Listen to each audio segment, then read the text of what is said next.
Hello, Tech fans, and welcome in to another edition of the Tech Sideline podcast, recording on Wednesday, December 11th. Whether you're watching live on Facebook or watching archived, listening archived, however and wherever you are listening or watching the Tech Sideline podcast, we are so glad you could join us today, recording the morning of Wednesday, December the 11th. And we've got a fun podcast in store for you guys today because Will and Chris have been talking about it for quite some time. We should do a podcast where we just open it up to our fans at Tech Sideline, those on the message boards, those watching live on Facebook, and that's exactly what we're going to do today. We have a little bit planned at the beginning of the podcast, and then the rest of the show will be all about you and whatever questions or comments you have for Will and Chris. They are here with us here on the podcast set, our founder and head honcho, Will Stewart, our managing editor, Chris Coleman. We've got Malcolm Stewart producing, and I'm your podcast host, Evan Hughes. A reminder that this week and every week, the Tech Sideline podcast is proudly presented by the Fisher Law Firm, Virginia's trusted DUI and traffic defense firm, dedicated to defending individuals charged with traffic-related offenses. From their offices in Blacksburg and Roanoke, the Fisher Law Firm, that's not it, is it? It's not Blacksburg and Roanoke, it's Fisher Law. Well, it says Blacksburg and Roanoke. There it is, yeah. But Jonathan said that he shut down the Roanoke office a while ago. So but I haven't really communicated with him on what he wants the new pitch to be, so we've been sticking with the old one. So from their offices in Roanoke, the Fisher Law Firm handles cases throughout the Commonwealth of Virginia. To date, the firm has defended more than 30,000 people. That number continues to grow, charged with a moving violation. For a free consultation, call anytime, day or evening, toll free at 1-800-680-7031. Again, that's 1-800-680-7031. You can email them at info@fisherlegal.com. Again, that's the Fisher Law Firm, the sponsor of the Tech Sideline podcast. All right, guys, good morning. It's been an eventful day, eventful morning, because it did snow overnight and resulted in a delay in all of us getting here on time because our windows were covered with ice this morning. Well, it's one of those bad sorts of snows because it rained and rained and rained and rained, and then the temperature dropped. It hardly snowed at all. Right, but it just freezes everything to the vehicle. And I actually couldn't get my window down this morning. And I when I went to open the door to the truck, it went crack. You know, am I breaking the truck or am I breaking the ice? I was afraid I was going to do the same thing. Like couldn't open it. It took me like 20 minutes before I could leave. So, but that is the update. The weather update, as we always do to begin the Tech Sideline podcast. It is sunny now. But it's cold, though. You're right. It was raining, and it was like a cold rain that turned into snow overnight. And so just a weird weather day in the last. I got an email. I signed up for Scott's Cheap Flights, and they find flights online. And I got an email talking about $250 flights to Bermuda. I was very, very close. What was the time frame on that, man? I need to take my wife somewhere. I don't remember. I'll start forwarding them to you. All right. Yeah. All right. There you go. Yeah. So Chris is in a Bermuda state of mind today on the Tech Sideline podcast. Actually, it's not Bermuda. I'm in a non-cold weather state of mind. Yeah. Cool. Yeah. Awesome. Yeah, as I told you, December is my 10th favorite month of the year. So my middle child, my son Ronan, goes to South Carolina, so he's always mocking us with pictures from Columbia and you know, oh, it's 70 degrees here today. What's going on there? You know. Well, yeah. Hopefully, it'll warm up a little bit here down the stretch. But we've listened. So before we get going, I do want to kind of again, for those watching on Facebook Live today, show's kind of all about you today. If you've got a comment or question, not just about things that are going on right now, it can be anything for Will and Chris. Start dropping those now. We're going to get to you in about 10 to 15 minutes. We've got a little bit prepared. But Will, this is something that you've talked about. Now that we have the Facebook Live angle, the set, doing a show that's kind of dedicated for the fans. So this is for the TSL fans today. I'm looking forward to it. Should be fun. You can even ask us questions about TSL if you want to. Yeah, literally whatever. So start thinking about them, start dropping them, Malcolm. We got a little bit to get through. And the first thing I will start with today is actually news that came out this morning. And that is the schedule continues to add more SEC teams down the road. SEC flavor, yeah. So, Virginia Tech announcing that they have added a home-and-home series with South Carolina in 2034 and 2035. So, in those years, 2034 and 2035, according to the Virginia Tech press release that was put out, the Hokies in 2034 play at home against Alabama, and they play at South Carolina. And then in 2035, they play at Alabama and home to South Carolina. So 2 SEC opponents in the same season. Yeah, shouldn't have trouble selling tickets that year. My only question is how many people will Lane Stadium seat then? It's going to seat like 40,000 people at this point because by then we're all going to have virtual reality headsets, we can watch the game from field level if we want to, right? You can sit on your couch and with your little headset and watch Virginia Tech Alabama from the sideline. Probably. Oh, you can go into the huddle, Yeah. you can listen over the coaches' headsets. Yeah, right, like that's going to happen. But yeah, so I made the joke before we went on the air that Evan will be pushing me to those games in my wheelchair. I will be 69 for the first one and 70 for the second one. Go Hokies! With my teeth falling out. 2035, I might be bringing my family to that. I mean, who knows what's going on? But you look at the job, though, that Whit Babcock has done in scheduling a lot of marquee opponents. Like, one thing we talked about beginning of the year was, there's no, like, home marquee opponent, which obviously didn't turn out to be. It was one of the best exciting schedules in quite some time. But you go 2029, you've got Arizona. 2030, you've got Arizona, BYU. 2031, 2032, you've got Wisconsin, Ole Miss in 2032, and then you got Notre Dame. Don't wind me up about Wisconsin. Yeah. That's not happening. You can just skip that part. Andy Bitter went to Wisconsin, and he said that series was originally scheduled when he was in college, and it keeps getting pushed back. Yep. So anyway. Well, anyways, there's a lot of sorry to interrupt you. Keep no, going. that's all right. The 2030s is going to be a lot of fun. That's all I'm trying to say. We'll be on episode 1000 of the Tech Sideline podcast by then. And, that is correct. So I'll have to do the math on that one. Anyways, that is the news of the day for those waking up this morning. Virginia Tech adding a home and home with South Carolina. Okay, let's dive into what we were going to talk about. And I wanted to lead off the podcast today with talking about Charlie Wiles. The longtime defensive line coach at Virginia Tech for 24 years, just parted ways with the program. It was announced earlier this week.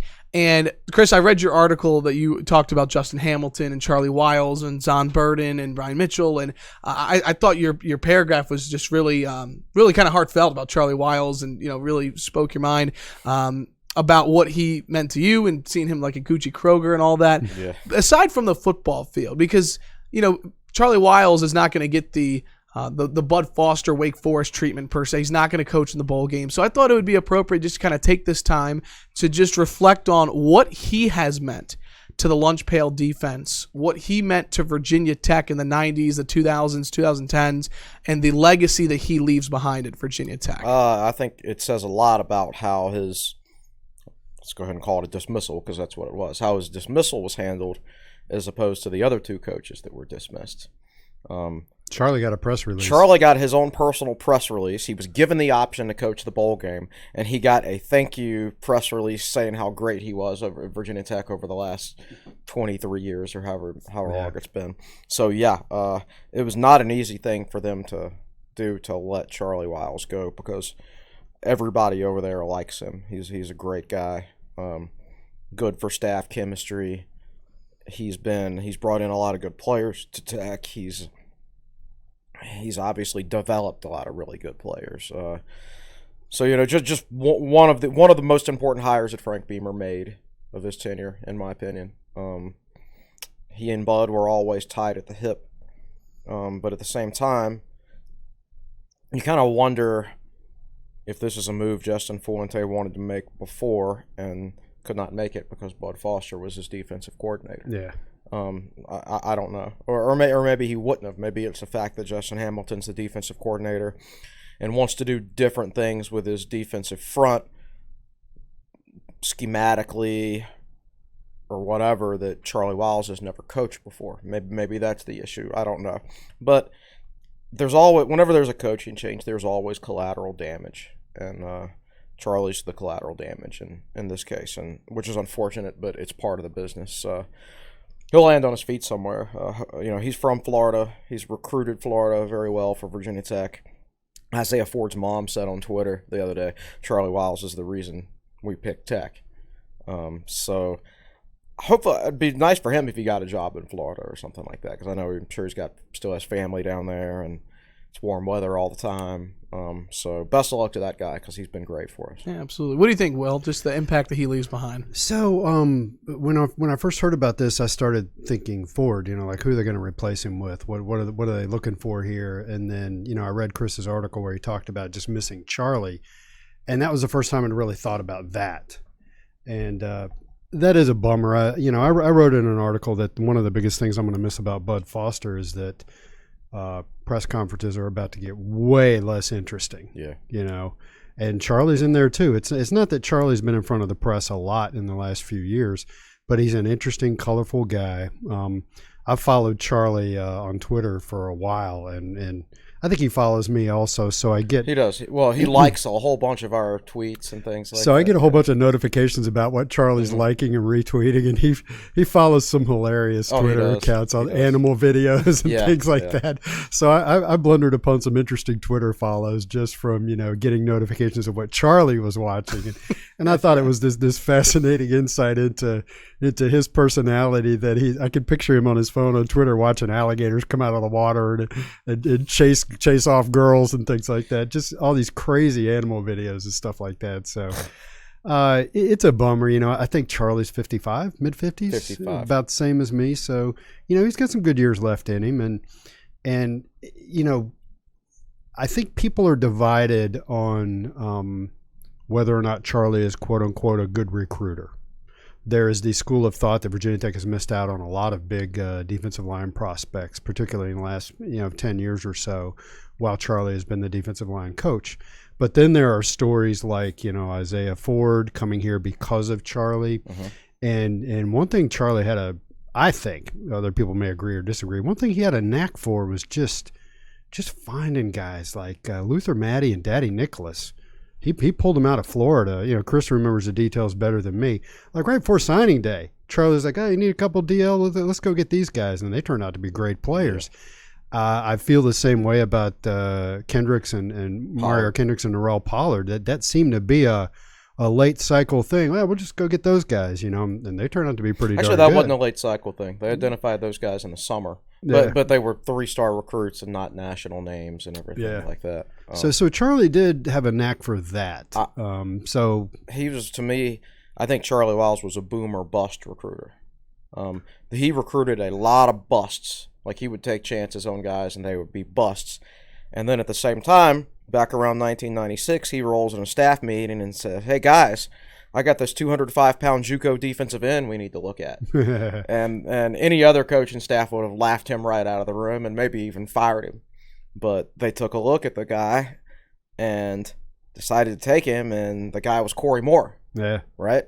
So that's my example of being boom or bust. Like, nobody else is going to touch Corey Moore, just Charlie Wiles. Well, Virginia Tech was more likely to touch him than anybody else because they had success with Cornell Brown, who showed up at Tech weighing something like 210, 215 pounds and turned out to be a great player at defensive end. And Corey kind of fit Tech's scheme, and I think Tech would have been one of the few schools in the country willing to take a flyer as a defensive end. As a defensive end. Right, yeah. Because everybody else was recruiting Cornell as a linebacker. Cornell or Corey? Cornell. Yeah. Well, that's their mistake. Yeah. He turned out to be an All-American defensive end. Yep. Well, I think it's been well documented too on social media too. And you guys touched on it, his personality, his press conferences, and how fun that he would make them. I shared it on Twitter the other day. My dad actually went to grad school with Charlie. They were in the athletic department in the late '80s together, and he just continues to say one of the funniest human beings he has ever been around. Just no doubt. Good dude. And was he the one that coined the phrase "pitch a fit"? Probably. Talking about his defensive lineman, he's like, I like my guys to pitch a fit. Yeah, I'm pretty sure that's yeah. I think that was the first time I ever heard. He had a lot of phrases, some of which we won't mention on air. But he was a good dude, or is a good dude. He's just not here anymore. Yeah, he's not dead. Let's move on. We're talking about the impact that Charlie Wiles left, and it kind of continuing on the theme we touched on last podcast, and that is the staff changes that are being made right now on the Virginia Tech football staff. The other kind of rumor mill that's been going around on message boards and social media, and that is about Adam Lechtenberg, who has been on staff the last couple of years, has ties to Coach Justin Fuente since 2007 at TCU, worked with him at Memphis. He is the interim running backs coach for the bowl game. That is confirmed, correct? I don't think Virginia Tech's actually announced that, but we've heard that yes, he is. Good sources. Yeah. So that, maybe there could be something moving on past that. Nothing officially. Anything that you want to talk about that with Lechtenberg? There are some rumors about him being the full-time running backs coach. Right now, I don't see that happening. Or if that were the case, they would have announced it already. Because he's already employed by Tech, they don't have to go through the HR process. They could make that announcement immediately. They have not. So maybe I'm not saying he won't be or that he will be. I'm just saying that if he was, we'd already know it. And we have not heard that that's going to happen. And Lechtenberg is a guy that Fuente values as an evaluator. You were saying it right. Okay, and as a recruiter. He's the type of guy, because right now he's the 10th assistant coach, but he doesn't have a position to coach. So he can take off on a Thursday and start evaluating JUCO guys. He can go watch a Deshaun Crawford practice in Mississippi on a Wednesday if he wants to. And if he were moved to a position coach, you lose that. When the NCAA approved that 10th assistant coaching position, Virginia Tech found a unique way to use that spot. And Virginia Tech doesn't have as much money as most schools, so they have to find other ways to be efficient and do things other schools aren't doing, and because there's just so few chances to get a leg up these days. And that's one of the things they did. They just basically put an evaluator and a recruiter in that 10th assistant spot, and he has less coaching responsibilities than the rest of the coaches. Doesn't have to game plan, right. None of that stuff. Right. So, so if you put him at running backs coach, you lose that advantage. So I personally don't see that happening. I'm not saying that it's not, but I wouldn't do it if I were there. I would say the I don't want to say the only way, but one way where they would assign him a position, turn him into a position coach, is if they found another guy to fill a role just a pure recruiter. Right. And that's intriguing because as good an evaluator and everything as Lechtenberg is, you could really. And I don't know if we do or don't want to mention names, but there are guys out there who could be hired guns just as recruiters who could do a great job. Right. So something to think about. Yeah. And again, we talk about this stuff, and we haven't seen the whole picture painted yet. Depending on who. Let's say for a second they did move Lechtenberg to running backs coach, and that 10th assistant spot is open. I would love to have like an in-state specialist right there. Like in theory, on paper, I would hire like Lauren Johnson to that position. Tech fans would love that. Lauren's a state championship winning coach. Here's the problem though. Lauren's a football coach. Okay, Lauren doesn't want to just be a recruiter. He wants a position to coach. He didn't want to be just like some 10th assistant who hangs around at practice sometimes and is just recruiting the rest of the time. He wants to be involved with football. Most football coaches are like that. Yeah, well, that's and one of the things we heard about Charlie is that Charlie's going to miss spring football the most because that's when he got to coach. Yeah. That's when you really get to coach. You don't have to worry about the next opponent, game plan, anything like that. You can just develop players. And it's like any profession. You get into a profession because there's, I really love this. I love coaching kids. Right. And then you become a college football coach and you got to do all this other stuff, all this recruiting, and maybe you like that too. But, they all get into it because they like working with the players. That's reason number one. So if you want to get an experienced recruiter for that 10th spot, you better be able to pay a lot of money because that guy's going to want a position to coach. And if he doesn't have a position coach, he would demand a lot of money to say, okay, if I'm just going to recruit for you and I don't actually get to coach football, you're going to have to pay me $500,000. And Tech doesn't have the money to do that. So you got to be very, very careful. If they've already got a really good guy in that position, which I think they have, don't move him out of it. And they don't have to pay the guy they've got a whole lot of money relative to the other position coaches and stuff. So I don't know. We'll see. Like we've been saying, there's so many moving parts to this entire thing when you're reforming a staff. But as far as Lechtenberg goes, man, I would keep him in the position he's in right now. That's just me. Yeah. Cool. All right. Well, anything you guys want to add about the coaching staff? You're just thinking about the questions that we have coming. Anything you guys want to add about that? I don't think there's really anything to add. I don't think we'll see the full picture until after the bowl game. Yeah. So many moving parts right now. Yeah. Coaching searches are. It's cool. It's interesting. Yeah, and actually, I'm if there's any year to make changes like this, it's this one. So Fuente ends the season with a loss to UVA, and he's the type that broods on things, man. He can sit around and brood on that, or he can get right back to work and hire a whole new coaching staff, right? So I think it's good for his psyche. I think it's good for the fan base, because instead of sitting around for the next month talking about losing to UVA, you can talk about Justin Hamilton and coaching changes and things like that. It gets your mind off something like that and onto something that's more important long term. And as we talked about, I think the fan base got over that UVA thing pretty quickly. I think they realized how unique and unsustainable a long streak like that is. And Chris wrote a whole article about it, about major in-state rivalries and longest winning streaks in those rivalries. And that 15-game winning streak was very rare. Incredible. No, 100%. And I think it's a good way to put a cap on that discussion. Before we take a break, and I'm telling you, we're going to spend the rest of the podcast hearing from you, the Tech Sideline fans on Facebook Live, and other questions that were submitted earlier. It is a big recruiting weekend for Virginia Tech football. Just a couple of big-name recruits coming into Blacksburg this weekend. So several defensive linemen from Texas. Tilt that mic. Which way? That way. That way? Other way. There you go. Okay. Defensive line from Texas. Yeah, some defensive linemen from Texas. So let's see if we can remember the names. Alec Bryant. Robert Wooten. And then an unusual name that I haven't locked in yet. Bryant was committed to LSU.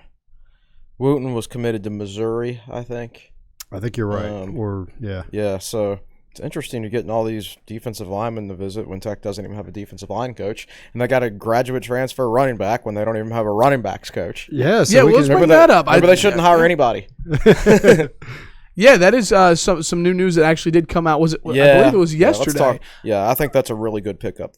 So a graduate transfer in Khalil Herbert from Kansas is a running back that is immediately eligible to play next season, and a guy with a lot of experience coming into Blacksburg. What did you guys make of that announcement? Well, he rushed for 187 on BC on 11 carries, and I think Tech averaged 2.9 yards per carry as a team against Boston And College, he averaged, 17? Yeah. 17 yards a carry? There was a couple of years ago he rushed for like 274 against West Virginia. Yeah. And which, again, was more than Tech rushed for as a team against West Virginia in 2017. Yeah, so like, whenever he's been given, like, double-digit carries, he's done really, really well. Yeah. And I think he could possibly be Tech's best back right away this year. You know, he's 5'9", 205. He's got some explosiveness to him, but really so many his long runs come when like people bounce off his legs because he has such a strong lower body. Yeah. And Tech doesn't have anybody with that mix of decent size and some explosive ability. So I think there's a good chance he'll start right away if he can pick up pass blocking in the scheme and things like that. I have no idea how he is catching the football. That's another part. I don't know when he's going to graduate and show up at Tech. I don't know if he'll graduate this December or in the spring. That's not clear. But Virginia Tech is expecting attrition from the running back room. I assume that probably means Deshaun McLeese too, because not only have they taken Herbert, but they've taken junior college transfer Marco Lee, a 225-pound tailback. Jalen Holston's coming off a broken leg, so you actually don't know how good that guy's going to be when he comes back. He's been hurt his whole career. Cole Beck is focused on track, it seems, and when he did come back to play football this August, he broke his collarbone. So you just don't know. There's no guarantees in the running back room except for Keshawn King, in my opinion. Yeah, so it wouldn't shock me if Tech's top three running backs next year were Keshawn King and these two new guys that we just talked about. I think fans need to get used to roster churn. Yeah. It's just kind of the way it is now. And some programs don't have it. I think a program like Virginia Tech, which has a good reputation, is a good program, and is looking to take that next step and get back to winning coastal championships and challenging for the ACC championship. I think you're going to see some roster churn because you're always looking at your roster going, well, that guy's not going to play, that guy's not going to play, and always be bringing as many good players in as you can. So the thing about Herbert is let's see, where do I want to start? If you drill down into his bio, he's apparently a smart kid. There's some Big 12 honor roll stuff there. His academics are strong. He basically shut his season down after 4 games this year and redshirted. And I think, I haven't read anything. I think part of the reason he made that decision was that he was not getting the carries that another running back was getting who's the same age as him. So that other running back is going to be back next year. And I don't remember his name. But the other running back was getting about 20 carries a game, and Herbert was getting about 10. well, maybe not in the 4 games Herbert was playing, but the other running back did wind up getting 20 carries a game for the season. So I think he kind of saw the handwriting on the wall, and I don't want to be this way about it, but can you blame a kid for thinking, I got one more year, let's go somewhere where they actually win football games? And I don't mean that as an insult to Les Miles. Who knows what Les Miles is going to do with that program? But for the time being, right, unless they're playing Boston College, Kansas is not a good football team. That was a big signing there for Virginia Tech and Herbert, and the recruiting this weekend. And we will have you posted if there's any news, of course, on social media. Signing day is next Wednesday. So I'm going to try to write an article tomorrow. We'll see if I have time about this recruiting weekend, because it'll be a big one for Tech, and the February window will be important too, because you're going to see some new names pop up between now and then as Virginia Tech hires new coaches and things like that. So and those new coaches bring contacts with them. Right. Yeah. So it wouldn't shock me if Tech signed a few guys in February that you've never even heard of right now. Yeah. So all right. I think it's a good way to table the discussion for right now. Well, let's take our time out here on the Tech Sideline podcast. When we come back, rest of the show, all about you. For those watching live on Facebook, start dropping those questions. Malcolm will get to them. You're listening to the Tech Sideline podcast presented by the Fisher Law Firm. this time we promise.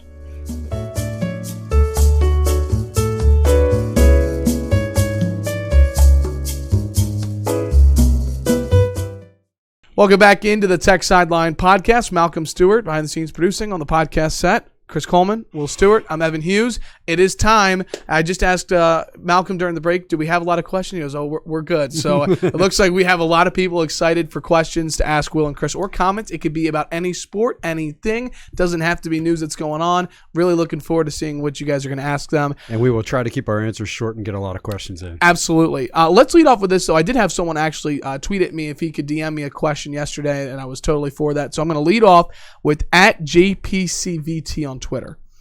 He has a question for you guys.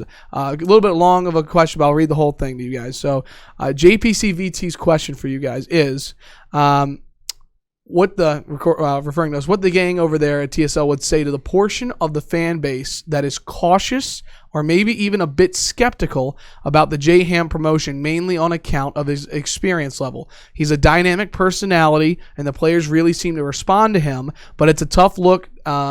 It's a tough look at his experience level at the Power 5 level, both coaching and recruiting. Vice versa, a guy like Odom or another proven coaching commodity, with the caveat that Odom was likely not coming here, and if so, he'd have 1 foot out the door. I know that Tech has a recruiting ceiling of 20 to 25th ranked classes, and maybe I'm spooked with the current 2020 class.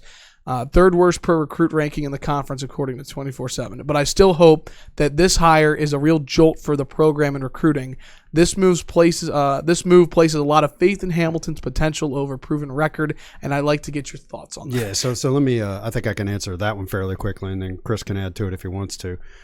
Chris wrote an article the other day, and I think he even talked about on the podcast. There are certain guys who turned out to be great coaches who got their first defensive or offensive coordinator promotion in their early 30s. When they were one of them, Brent Venables became co-defensive coordinator at Oklahoma when he was 29. Yeah. And then full-time at 34. Nick Saban got his first defensive coordinator job at 32. Bill Belichick got his first defensive coordinator job at 33. Yeah. So the guy at Wisconsin is Jim Leonard. Yeah, Jim Leonard. He's Justin Hamilton's same age as Hamilton. He played in the NFL until 2014. Yeah, played for the Jets. Gets hired by Wisconsin as their DB's coach in 2016 and becomes their defensive coordinator in 2017. So he had even less college coaching experience than Hamilton when hired as a defensive coordinator. And his defenses have finished 2nd, 29th, and 8th in his 3 years. So just because a guy's inexperienced doesn't mean it's not the right hire. Yeah. You don't know unless you sit down and talk to the guy. And they clearly think they've got a rising star, right. and they're supporting him with Bud Foster. And I think they also, I have no inside knowledge in this, I think they also wanted Charlie to hang around as an analyst. But that's my guess to also help. But I think they're backing Justin with some experience to help him in game planning and things like that. And I still think that once this staff is fully put together, you'll see that it's a heavy slant towards recruiting. And that's one of the best ways you can support one of your coordinators, is give them some Jimmies and Joes, as they say.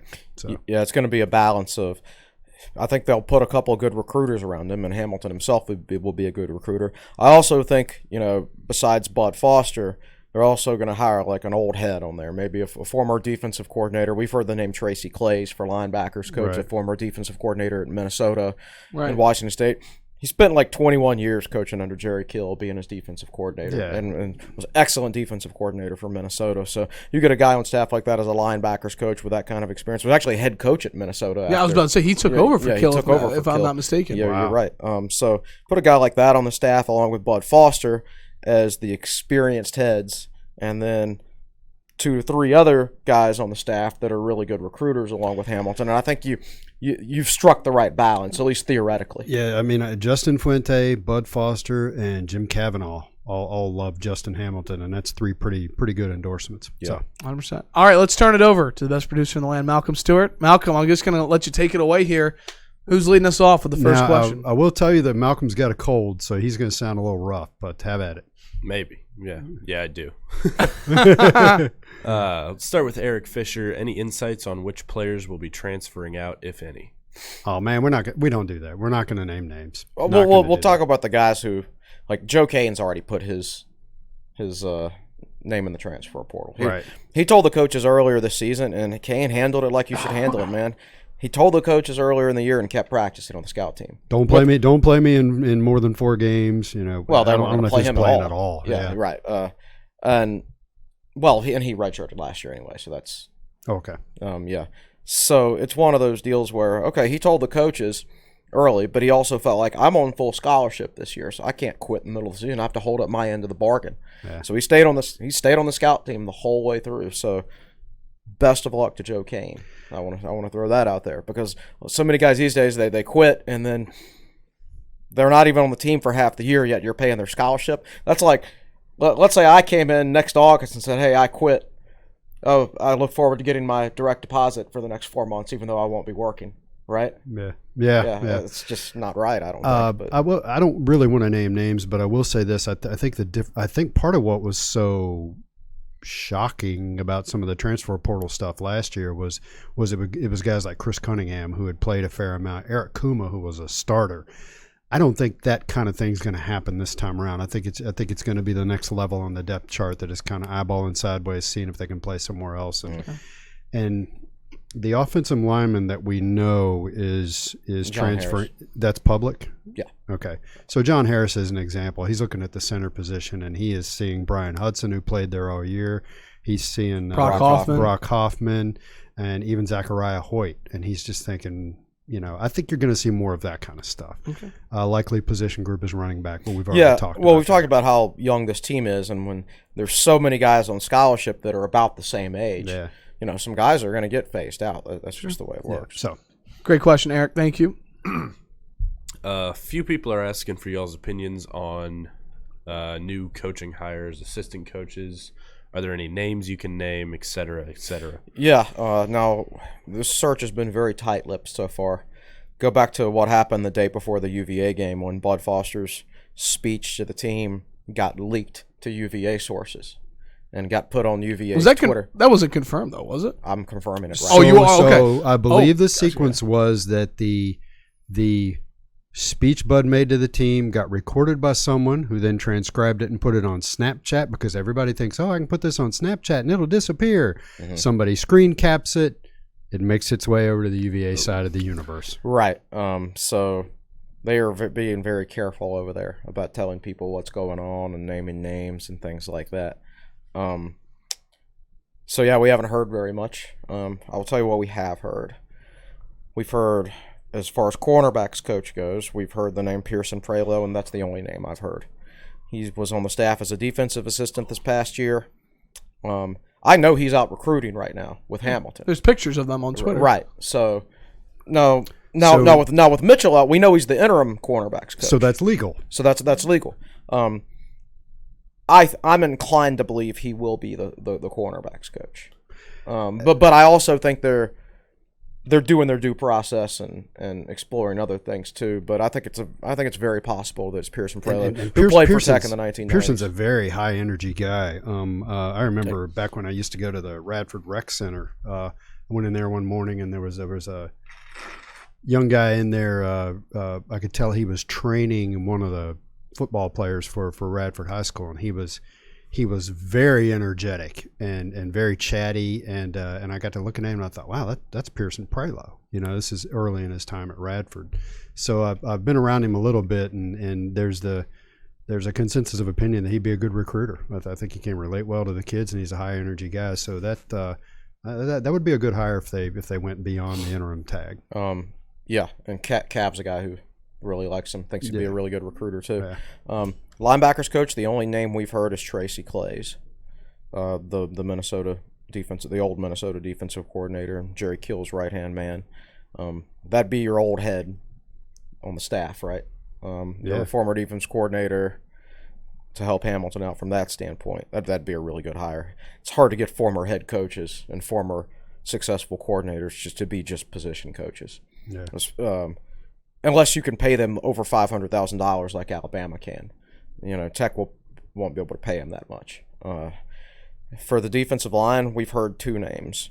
We've heard Darryl Tapp, and then there's a rumor going around about Robert Prunty, the former Hargrave head coach. He was an assistant under Tommy Bowden at Texas Tech and Cincinnati. I played against him in Tuberville. Yeah. Who did I say? Bowden. Tommy Tuberville. I played against him in high school when he was a head coach at Gretna. He's from Chatham, where I'm from. So I think there's a possibility that that either him or Tapp could be defensive line coach.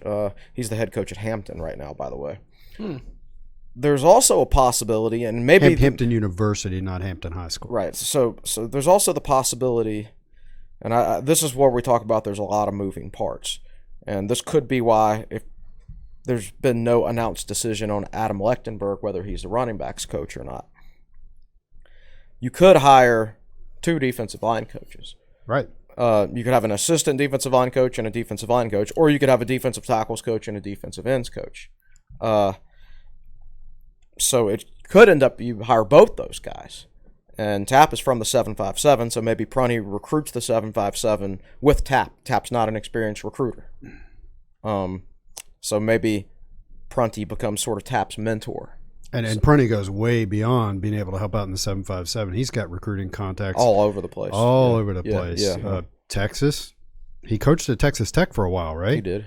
So you look at Virginia Tech dipping into the state of Texas. Well, and he was head coach at Hargrave when they got kids from everywhere, of course. Yeah, back when they still had a program. Man, out of all the names I've heard thrown around, that's one that right off the top of my head, I'm like, oh, I'd like to have that guy. That would be a recruiting boost. Right. On paper, it certainly would be.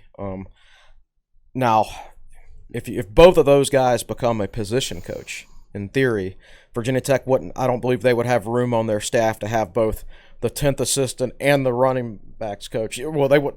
You have 10 assistants, but you can't fill one of those spots with just an evaluator or a recruiter like Lechtenberg has been. So if Lechtenberg stays on the staff as an actual coach, he would have to be the running backs coach at that point. And maybe Prunty could be that 10th guy that just does nothing but recruit. No, I think Prunty would be like part of the defensive line. Right. He would fit that category of guys that want to work with the kids. Right. I would think so. You would think so. I wouldn't. I mean, he's the guy's a head coach right now.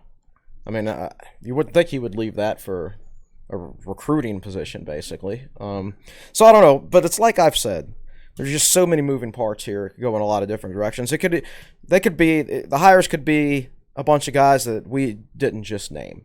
We're just telling you the names we've heard, and honestly, that's not a lot of names, is it? Like I said, they're being very tight-lipped about this. Yeah, you'll hear about some of them, but you won't hear about all of them. And one of the problems that we encountered this with the whole Barry Odom thing is you do hear a name, and you get to talking about that name. People get excited about that name. Then it's someone else, and it's a letdown for them. Right. So I would caution people against the names we just threw out. Don't fall in love with them, and don't get married just to them. You know what I would do if I was a fan and not it wasn't put your fingers in your ears and go no. Yeah, I'll come back in like 3 weeks and see what happened. Yeah. But this is the fun part of it, though. We don't advocate that. Pile in on the message boards and hit refresh. That's true. Don't do what I said. Good question. Anybody for running backs you wanted to mention? I've heard no names. Okay. None at all. Gotcha. All right, back to you, Malcolm. All right. Wayne Shepherd, with the rabid fan base we have, why do you think we have so much trouble getting regular donors in the Hokie Club?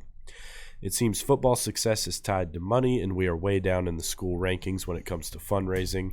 Everyone wants a winning team, but financially we are at a big disadvantage. Well, we've gotten a lot better at it, but we needed to go so far that, I mean, they have set their fundraising records twice, but I think Virginia Tech got one of the top 10 programs in the country throughout the late 90s and most of the 2000s on the cheap, and it spoiled the fan base. I mean, Will used to be, what'd you say? You used to donate like $300 and you got to park in lot 5?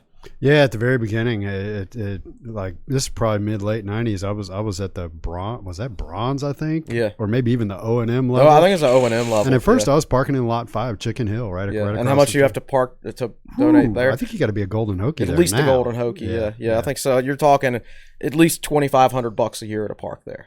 So I don't know what the answer is to that next breakthrough. They've gone from 9,000 Hokie Club members to 14, 15, 16,000.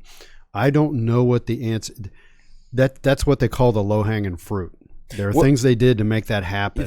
Yes, You know, and now how do you take the next step? It's easy to go from bad to average or from bad to good, but going from good to great is the hardest step. I mean, you see football coaches say that all the time. And again, the problem is it requires a culture change, and those are difficult. Those are very, very difficult. Chris has got a favorite story he tells about talking to some Penn State guy one night. I know he's 73.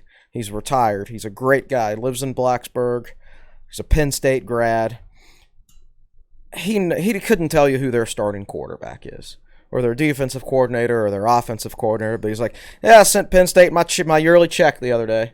I think I covered this one time. Something like 23% of living alumni at Penn State donate to the university. I'm not saying the athletic program, but they donate to the university. It is in their culture. So they have the largest living alumni base in the country, and one of the largest percentages of them donates. Right. It's a thing. They do it. It's what you do when you graduate. Yeah, it's just certainly part of their culture that was established a long time ago. Yeah.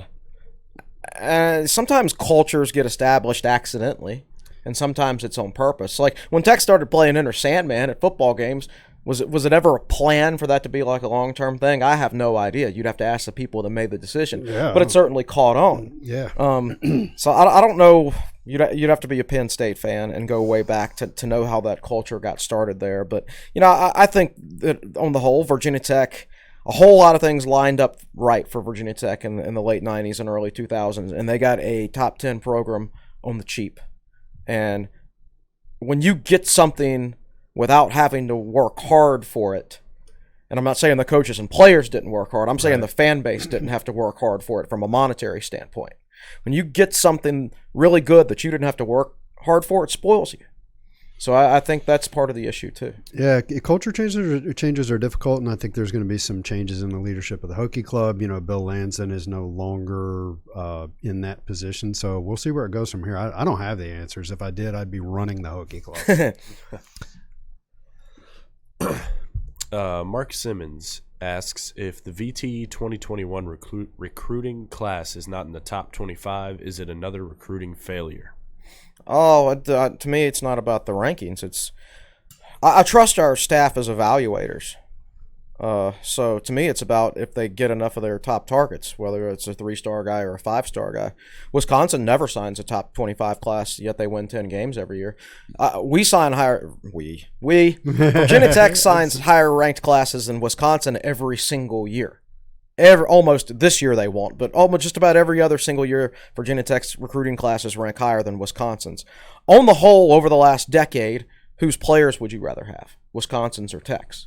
over the last decade. Right. Yeah. Right. Yeah. So, to me, it's more about I can tell who our top targets are. Do we do a good job, a good enough job with those top targets? Like Norrell Pollard was a top target. He was a 3-star recruit, but he was one of our top defensive tackle targets, and so was Mario Kendrickson. We got them both. So they might not have elevated our recruiting class rankings, but boy, aren't you glad we got them?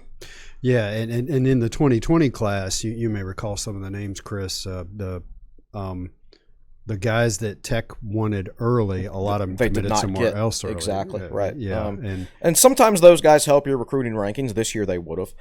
Sometimes they don't. So to me, it's not. I don't really care whether the class is 20th or 35th. It's just, did Virginia Tech get a high enough percentage? I don't know what that percentage is. Did they get a high enough percentage of their priority recruits? Yep. And that's not reflected in the rankings. It's not necessarily. So you have to really follow it closely. You have to follow it closely at the end. And honestly, there are guys. When that cornerback from Virginia Beach committed to TCU, and he was listed with a Virginia Tech offer because Zon Burden gave him an offer that when he was a freshman. Yeah. And, by the time he was a junior and he was still only 160 pounds, that was not an offer. But since Tech offered him when he was a freshman, it stuck. So when he chose TCU, it said, I forgot the kid's name already. I don't remember his name either. But so-and-so who committed to TCU over Virginia Tech and blah, blah, blah. And it just makes Tech look bad. Not really. And your average fan looks at that and says, what's wrong with our recruiting? That was a Burden problem. And I think it's one of the reasons he's not here. He was offering guys, and this wasn't an intentional thing. His heart was in the right place. He wanted to get Virginia Tech a toehold in the 757. Yeah. So he started offering 155-pound freshmen, and they wouldn't grow, and Tech would have to rescind the offer a couple years later, which made Tech look bad. And so I think he did more harm than good. But if you're your average fan who might not pay detailed attention to recruiting, they just read commitment updates and stuff, and they see, I think it was Keontae Jenkins. Jenkins picks Tech over picks TCU over Tech, and then Tech offered Devin Hunter's little brother, right? Where's he going? Liberty. Yeah. So it says, forget his first name, but Devin Hunter's little brother picks Liberty over. Also had offers from Virginia Tech and blah, blah, blah. Well, no, he didn't. And it just makes Tech look bad. And it makes them look bad to the fan base, because most of the fan base doesn't pay attention to recruiting. But they see an article. Headlines. They see an article that says this guy had a Tech offer and now he's at Liberty. They're scrolling through Facebook or getting their Google News alerts. They see this. Yeah, so it's just... So you have to think about things like that. It's not building up goodwill in the fan base, and it's not the fans' fault, because not everybody pays attention to recruiting. I don't know how much I'd pay attention to it if I was a fan. That was a long Anyway, answer. it's a long answer. Yeah. We need to move on to the next question. Good thoughts, but yeah, I'm gonna try and get as many questions as we can. Right. Curtis Hill. This one's kind of long. Does Tech need to build a football-only operations building? Yes. I don't think we need water slides and mini golf courses and all that, but a building that houses coaching offices, recruiting offices, analyst offices, weight room, training room, etc. Sounds like Purdue has football-only buildings, and even Rutgers has said they will look into building one as part of Shiano's new contract. Yes. Northwestern has a beach resort. A $250 million lakefront, what is that lake? Lake Michigan. Right on Lake Michigan. So the 2 months out of the year you can go to the beach in Chicago. They have a beach right outside of their football-only facility. Virginia Tech's got some good facilities. One of the things that is, and Chris and I were talking about this yesterday, one of the things that is not talked about anymore is the nice dorms that the freshman athletes can live in. Virginia Tech started losing recruits 5, 6, 7 years ago because other universities, Florida State, had dorms like that they could persuade some highly rated players, Josh Sweat, to sign with them because they were going to live in a cushy dorm when they were a freshman. Well, Tech's building one of those dorms. I think it's like a 550 bed dorm, and all 100 and some freshman athletes will live in that dorm. That's an example of a nice facility that Virginia Tech's going to have that they previously hadn't had. They're doing the whole Student Athlete Performance Center, which is a nutrition center. They're upgrading Merriman. But so I don't think the Virginia Tech brass agrees with me on this, but everybody else has a really nice $50 million and up football building that's dedicated just to football. And it is not about the water slides or the nap rooms or the mini golf course. It's about having adequate room for your entire staff, including your recruiting support staff, however many of those guys you want to hire, and a place. If you just like Google NC State, Google South Carolina, and just look at when you walk into those things, you have a wow factor. When you walk in the front of Merriman, you do not have a wow factor. You have Virginia Tech logo on the wall in front of you. It's just so that's kind of where I land on it. I think they do. And where are you going to put it? I don't care. Find a place to put it. You know, I could spend a whole podcast yammering on and on and on about this. The short answer is yes. In one of his interviews a couple years ago with the media, and I don't remember the question, but I remember the answer. But the question was about recruiting. I just don't remember the context. But I remember Fuente saying, we don't have the space or the staff to have huge recruiting weekends. Well, there you go. So if you want to hire, and I don't know if that was firing a shot across Whip Babcock's bow or if he was just answering honestly without even, really thinking about it. But he said, yeah, we don't have the space or the staff. And they don't have the space to put the staff right now. Like, they don't have any more office space over there if they wanted to hire more recruiting staff, because that building was built in the 1990s with 1990s specifications in mind. Yeah, so if you want me to be sassy about it, my question is, do you want to be behind in facilities relative to your peer programs? Then sure, don't build a football building and you'll be behind. A reminder for those that are watching on Facebook Live, we are answering your questions and comments. Drop them in the comment section, and we're going to continue to answer them. Malcolm? Rickert. Will we contend for the Coastal title next year? What other teams do you see seriously competing for it? Tech will probably pick to win the Coastal next year. Yeah, and Carolina's going to be I was about to say Carolina's Tech going and to be Carolina, I think, will be picked 1 and 2. 1 and 2. Yep. And Carolina on paper is the top competition. You never know what Miami's going to do. They might decide to beat the pants off Tech next year. And then lose to Duke the next week. Pitt, lose to Duke. Yeah, I mean, who knows? Duke's going to run up a 15-game winning streak on Miami. Oh, man, that's just how Miami rolls. But, yes, on paper, Virginia Tech, number 1, North Carolina, number 2, I think, is probably how we'll see the voting go. That's before we know who's transferring from what schools and who's entering the NFL draft from what schools. But right now, I would guess Tech first and Carolina second would be the preseason voting. And I think the voting will be fairly close because Sam Howell is an impressive player. And tell you what, think about when he'll, of course, Lawrence will be dominating the headlines, of course, next year for Clemson. But, Howell, when he leaves North Carolina, he could be a first-round pick. He's got the intangibles, the tools. I think he's better than Trubisky. Bears fans would agree. Sore subject for Bears Sam Howell now. Good question. Short answer to that question. Yeah. Excuse me.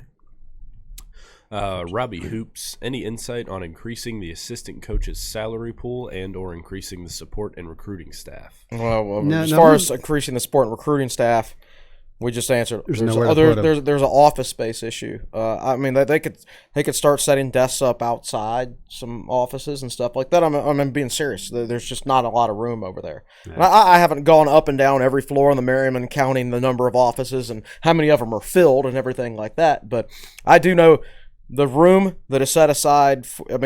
Basically the Tech's old recruiting office was a very large broom closet, and they fit 3 people in there. I've seen that closet. Yep. And now room.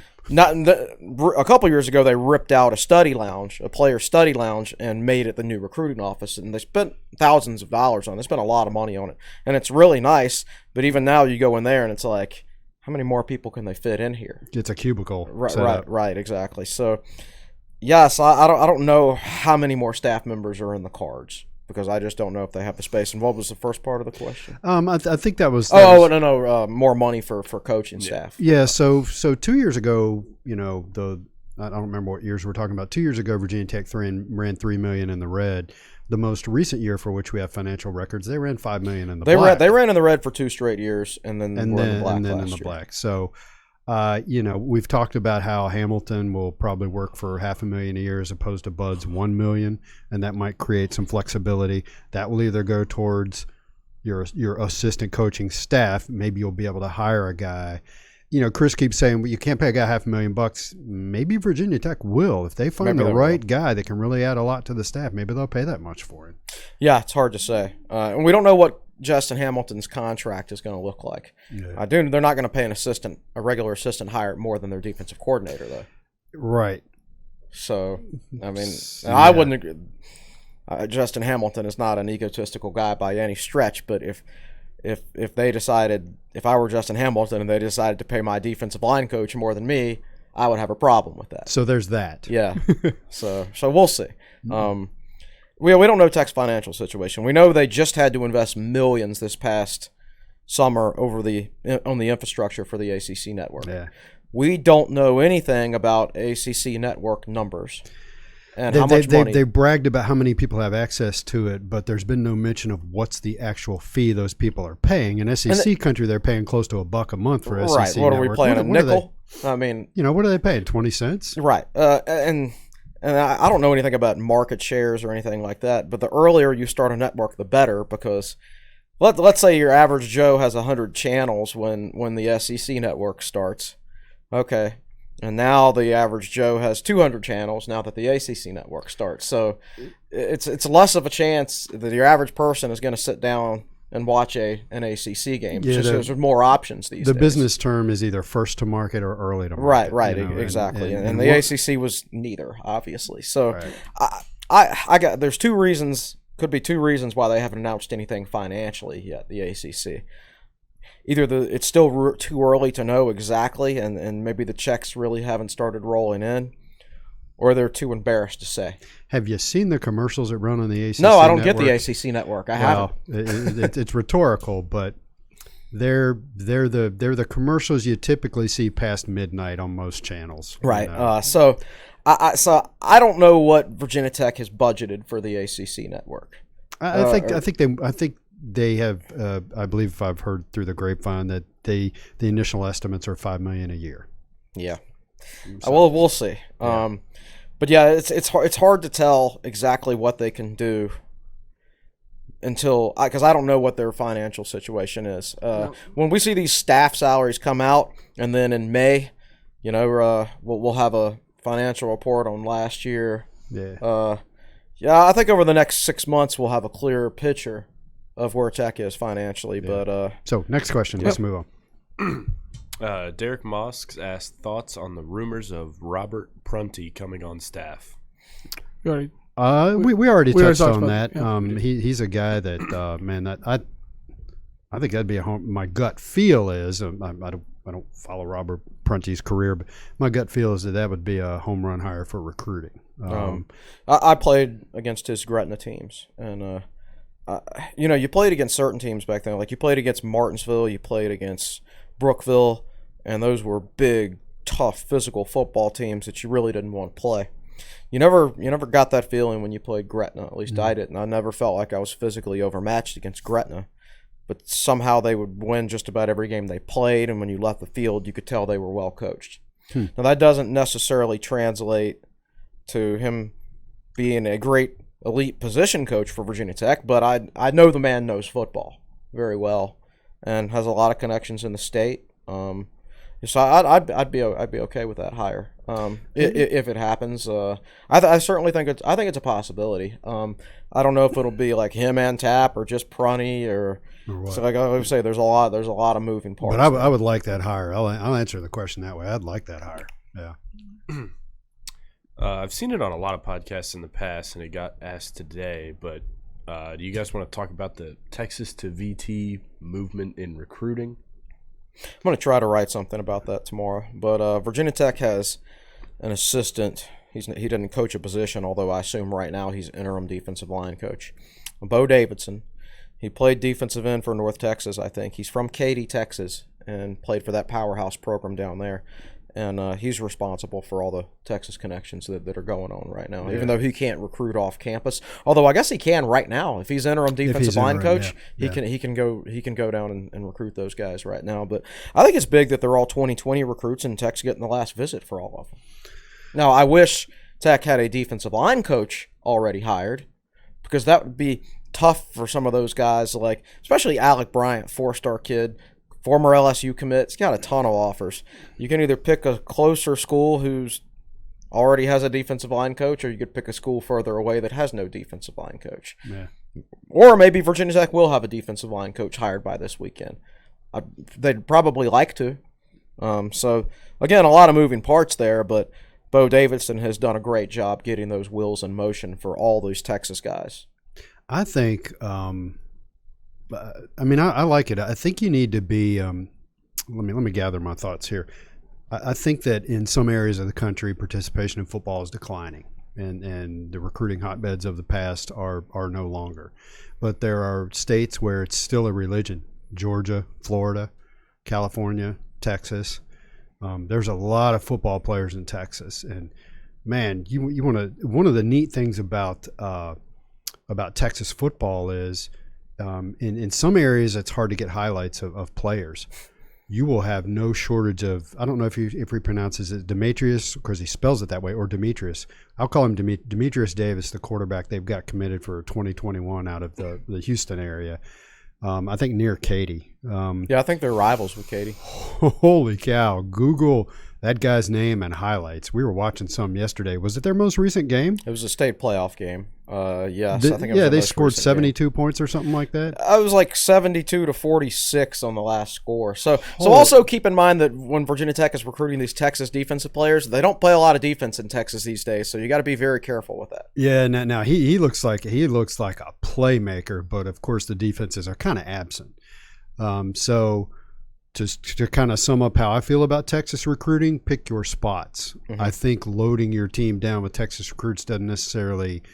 Highly touted Texas recruits hasn't gotten Texas A&M and Texas much recently. I think offensively it's hard to go wrong. I think defensively you need to pick your spots. Baylor's got the best defense in Texas with the lowest rated recruits, right? Right. So one of the reasons that Virginia Tech was so successful with Florida players back in the 90s was they were getting the second level guys that weren't getting the offers from Miami, Florida State, and Florida. TCU's the other great example. I've run these articles for TSL, or run these numbers for TSL Pass articles for everybody that wants to sign a top 20 class or whatever, that thinks recruiting rankings are the be-all end all. Right. TCU used to sign recruiting classes ranked between 70 and 90. And they all had top 10 defenses with those guys. Then they started recruiting better. They started recruiting a higher caliber of player in the state of Texas when they joined the Big 12 per the recruiting classes. And now they can't play defense. Right. So you got to recruit to your culture and not necessarily with the rankings. I don't know how they. Never mind. I don't even want to talk about that. Let's go to the next next question. Yep. Good one. Thank you for allowing us to address that. Dave DeCerbo, would you favor dropping some of the lesser sports and giving that money to help fund what football needs? I can't say that that's as a human being, I couldn't sit down with anybody and say we're dropping sports.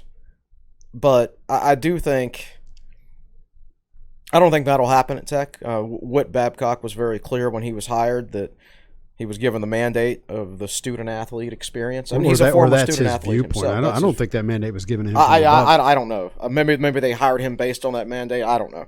But I don't think that's going to happen. I don't think I'd do it either. But that's not the question. The question is, would you favor it? Would I favor it? If they randomly did it tomorrow, depending on the sport, I'd be like, it's not that so much I'd favor it, is I'd write an article saying, okay, here's how much money we spent on that sport, and here's how we could use it. Yeah. I'll answer it this way. If I was building an athletic department from the ground up, right. I would very carefully calculate, okay, your money makers are football and men's basketball. They require a certain number of resources, a certain number of scholarships. And then I would build out the rest of my athletic department. You got to have baseball. So you need to lump that in there as well. And women's basketball, and I'd build out the rest of my programs based on, I don't want to use the word cheap, but just what makes the most sense financially and facilities-wise to support this core group of programs. Right, like I would do soccer and lacrosse because they can all share the same facilities, right? You don't have to build two different sets of facilities for them. Men's and women's golf because they can share the same facilities, right? Yeah, so stuff like that, money-saving measures. Now, I will say that probably the only disagreement I've had with Whit Babcock as far as anything he's done as athletic director is how much he pays women's basketball coach, baseball coach, things like that. I think they're paying Kenny Brooks like $600,000 a year now, and I just don't see how. I'm not saying Kenny Brooks isn't a good coach. I'm not saying I don't want to be good in women's basketball or anything like that. But to me, you pay your women's basketball coach $250,000 to $300,000, and that extra $300,000 goes to football staff. And then the more successful, and it's a Clemson model. We Clemson openly model, admit it. right. You pour all of your efforts into football, and as football gets better and improves, then the revenue in your athletic department and the donations improve, and it trickles down to the rest of the programs. Right. And Clemson has recently started up a softball program. They built a brand new $10 million softball facility. Right. Because they're rolling in football. That would not have been possible without the football money. Right. So appreciate it, Dave. Yep. Getting a call from Radford. Anyway, Ronnie Adams, with Alabama out, does this start the 8-team playoff? Because everybody wants Alabama to be in it. That's funny. I figure it'll go to that model at some point. The money. I think, honestly, in my opinion, some of the bowl games are going to dry up. You look at attendance for bowl games, and I don't even watch bowl games. I don't know how many people watch I used to love I watching used to all the watch bowl bowl games, and I don't but now. now you got guys sitting out bowl games, and they all seem like a crapshoot, and you don't even know what and team you never cares know when and you what get doesn't. East Carolina and Marshall and 60 to 60 something, but I don't care anymore. Yeah. So I don't watch any of them anymore. I don't. So I think as bowl games become minimized, I think that we'll eventually shift to an 8-game playoff, or 8-team playoff. I don't think it will have to do with Alabama not making it this year. You know what's funny? I've been so busy since Sunday. And when I was getting coffee this morning, the guy behind the counter asked, "So what do you think about the playoffs?" And I'm like, Who's in it? yeah, that's what I asked him. I'm like, I hadn't even looked because Justin Hamilton was hired on Sunday. Tex Bowl matchup came out on Sunday. I worked most of the day on Sunday, and then it's been nonstop all week, and I haven't even looked at bowl So the funny matchups. thing is, I can tell you because I was watching the ACC network. I'm becoming a little bit more disconnected from college football as a whole because I can now watch the ACC network where they talk about ACC football and not the playoff. Alabama. Now they did get to talking about the playoffs, and that's why I know who's in it because it's number 1 is LSU, number 2 is Ohio State playing number 3 Clemson. So there was a lot of talk about that, and then number 4 is Oklahoma. Yeah. Yeah, You guys weren't watching So I over the didn't know- weekend, so I excited about the didn't know. opportunities of Baylor or Oklahoma. So I didn't know. I was all in. Here's what I will chime in on this. I like the 4-team college football playoff. And actually, freshman year, I made a project for a class how I thought it should expand to 8. But I think the bottom line with 4 is you get the 4 best teams. And think about this. There's this huge discussion right now about how Clemson, Ohio State, LSU are head over heels better than Oklahoma at 4 as a team. I know it might be more exciting per se, but for people that want the 18 playoff, look at the Big 12 championship. You had number 7 Baylor and number 6 Oklahoma. All right, so that's basically a quarterfinal, right? That's a good point. So I just don't see. And it was Georgia and LSU in the SEC, right? And that was like a quarterfinal in itself. It's the Pac-12. ACC And and the Pac-12 was good. If Utah won, they probably would have been in over Oklahoma, but Oregon won. So to me, I just don't do we actually think, okay, so if you look at it right now, I think the number 8 team is Florida or Purdue. Correct me if I'm wrong. Do we really think that Purdue or not Purdue, what am I saying? Sorry, Florida or Penn State. Right. Do we really think Florida or Penn State's going to beat LSU 1-8? Really think that? Or I think the 4 teams I don't get to watch much college football during the season these days, but I did watch Florida LSU this year, and that was a hell of a football. Oh, it was a Florida. Yeah. Oh yeah, it's a great game. So maybe I'm wrong. I don't know. Maybe there are people saying that. I think that just the 4 is. But I think to your point about the whole bowls being dried up, or that is a real concern. I feel like the aura of the Sugar Bowl and it's not the same as it was maybe 10 years ago. So I think that's a good point that could lead to an expansion. I don't know anybody who's going to Charlotte for the Belk Bowl. Nobody's hit me up and said, "Yo, none of my want to go friends to are Charlotte?" going. And that's an easy trip for Tech fans. So yeah, I just think there's not that much interest in bowl games anymore. I mean, like Virginia Tech and Tennessee for the Gator Bowl in 1994 in Gainesville, Florida, got what did I say in Oracle the other day? 54,000 or something like that. Virginia Tech and Oklahoma State in Orlando got 38,000. Yeah. So not as many people are going to bowl games these days, even in good weather places. And again, it's no different than regular games. I mean, you can sit there and say, why would I go to the game? I got HD TV. And 20 years from now, we're going to be saying, why would I go to the game? I got my VR set. So that's the way things are trending, and so you wonder how much bowl games will be worth after a while, and whether they'll I don't even know how the Quick Lane Bowl stays in business. Yeah, bowl games are worth what ESPN's willing to pay to broadcast them. Right. So, Sure. next question. Man. Owen Poole asks, do you see any of VT's key players sitting out during the Belk Bowl? I don't think so. Yeah, I mean, you never know. But how many of Tech's players are going pro this year? All right, none of the seniors, all 4 of them or whatever, none of the seniors are getting drafted, and like there's more of a chance that Ryan Willis slips up to like the 7th round than there is anybody else getting drafted, just based on arm talent alone. But he's not playing, so he's not going to sit out the bowl game. There's a chance Hazleton could declare. We've heard. So if there's any candidate, he's actually the name that went through my mind. If there's any candidate to sit out the ball game, I would think it would be Damon Hazleton. Yeah. Even if Farley declared, I still think he'd play in the ball game. He's from Southern North Carolina. He'd have a lot of family there, and plus I think highly of Farley personally. So I just think he's the type of guy who would still play in it, even if he did declare. So I think that's a good answer. Yeah. Good short answer. Derek Moss asks if Lechtenberg stays at running back coach. What about Bo Davidson taking the 10 spot and doing Lex's job? That's a possibility. It's an intriguing possibility. That's an intriguing possibility. Keep tapping into Texas, buddy. Keep tapping into Texas.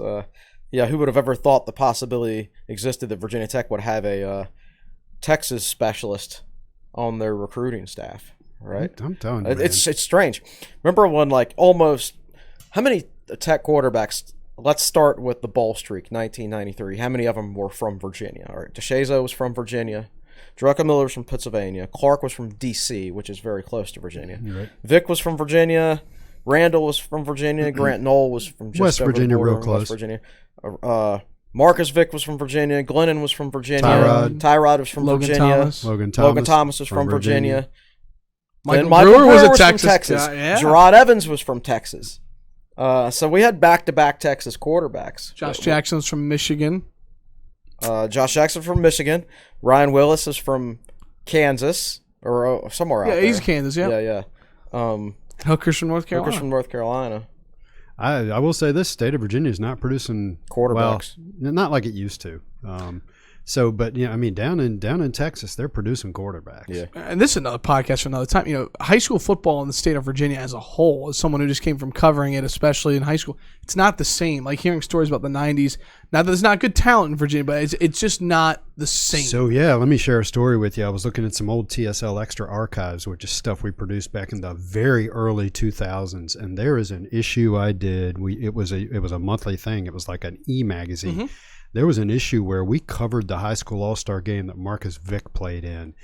Just phenomenal talent all over the field. The kids back then used to play in that all-star game, and I don't even know. The games barely exist now, and nobody wants to play because there's one in you got the Big River rivalry in Richmond. There's a 7-5-7 one, but it's not like there's a bunch of kids. It used to be an Eastward versus West game.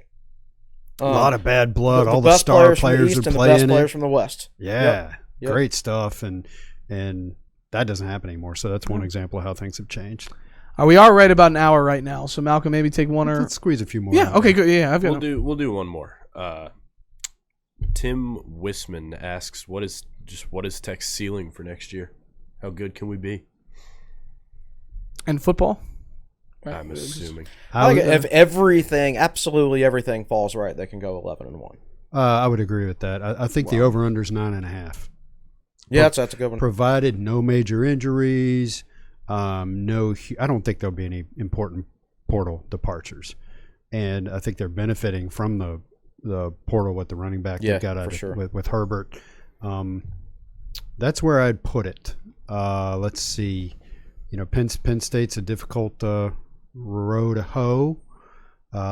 You'll probably get a loss from somewhere like I'm sorry, folks, but Carolina, Miami. I'd put the over under at 9.5.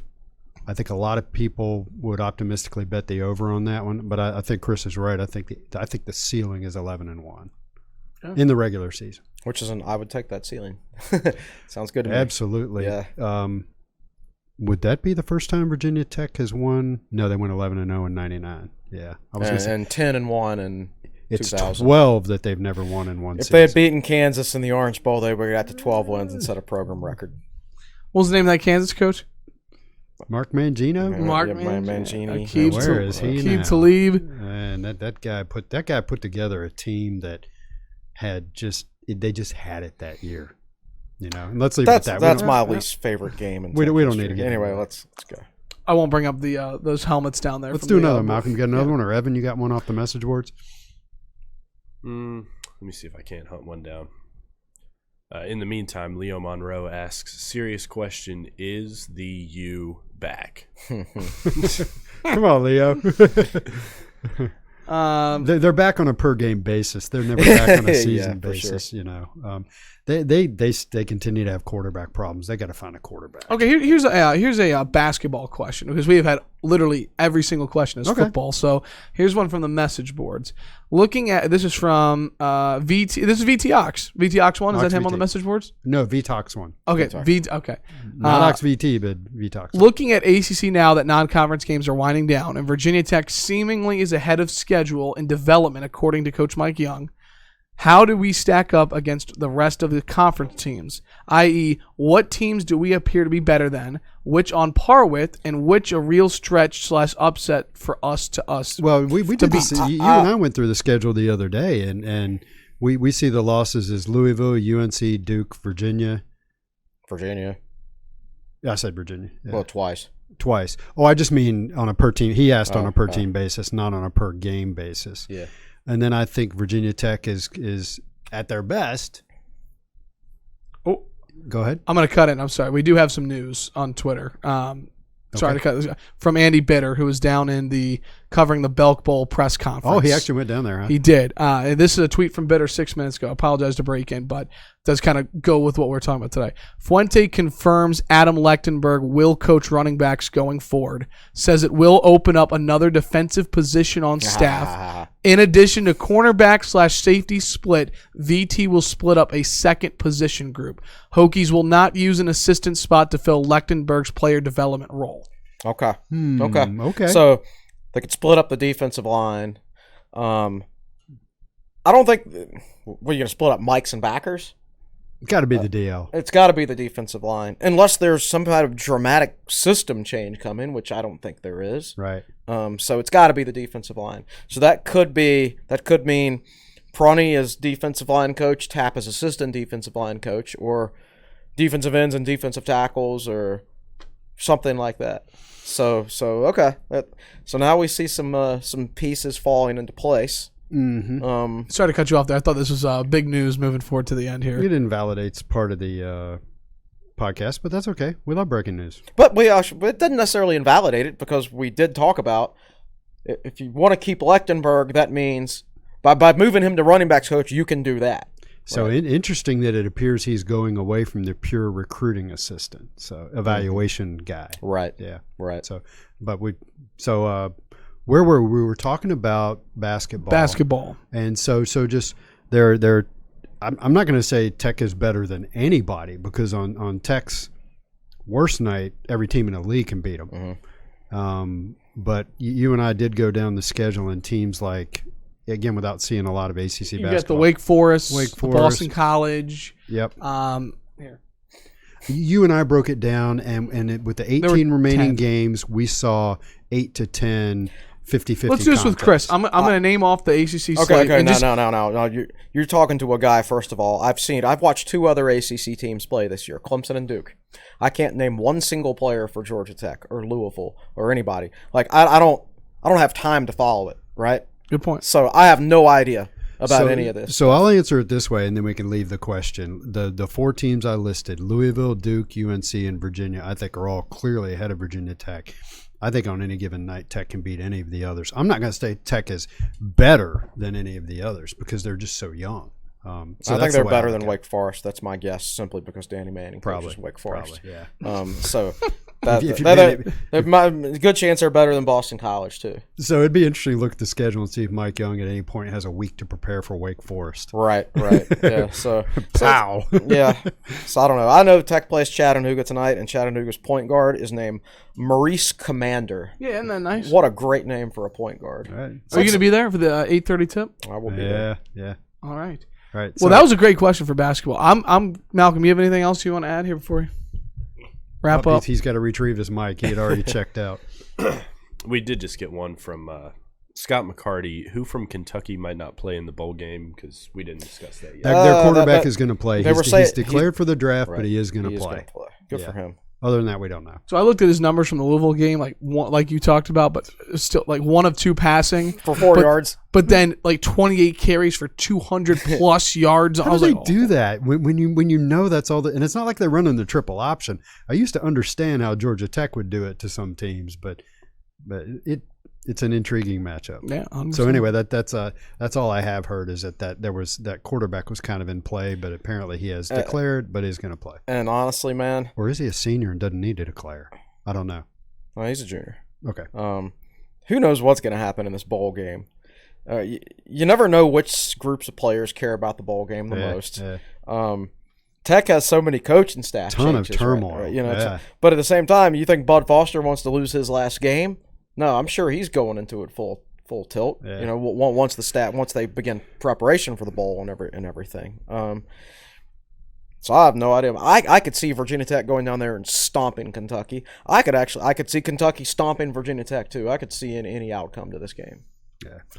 All right, let's put a bow on the podcast. That was Alrighty. we were pulled in a lot of different direction there. Really good questions. That was fun. You guys have talked about doing that for a while. That was a ton of fun. Thank you to everybody. Thank you to Malcolm for being extra awesome today as always. Appreciate you. And that'll put a bow. Any departing words before we sign off? Nope. No, we just said a lot of words. I got nothing left. We did. Chris? I'm out of breath. Yeah. I've got one more question for you. Okay. What's coming up on TSL this week? The rest of the week. Here's the problem with the podcast. Okay. The only problem with the podcast, there's a basketball article I need to write, but I've already said everything in the podcast, and I can't bring myself to say it twice. We've already talked about everything I want to write about in an article on the podcast. But when you did that with the Hamilton hire, we talked it to death Monday, and then you included all those thoughts and more in an article, and the article's getting rave reviews. Right. It was a great article. So I hear you. We sit here and we talk on this podcast, and I don't want to retype that stuff either. But people access our content all different ways. Yeah. So it just makes me unmotivated to type it. I'll put right. it that way. I hear. Well, then how about this? get that. Let's sign off now, and hopefully I can leave you a little motivated, not leave you on here for another 5 or so minutes. But again, thank you everybody for listening. Really appreciate it. We're back on Monday, likely at a different time. I have a final in the middle of when we would normally do this podcast, so we'll keep you posted on the boards and on social media. But yeah, that's going to do it for this edition of the Tech Sideline Podcast. Thanks so much, everybody, for listening this week. Be sure to follow Tech Sideline on social media on Twitter, Instagram, Facebook, and YouTube, all at Tech Sideline. If you're watching this video on YouTube, be sure to like and subscribe. That'll do it for us. For our fantastic producer, Malcolm Stewart, on the podcast set, our managing editor, Chris Coleman, our founder and head honcho, Will Stewart. I'm your podcast host, Evan Hughes, saying so long. Have a great rest of your week, and we'll talk to you Monday right here on the Tech Sideline Podcast, presented by the Fisher Law Firm.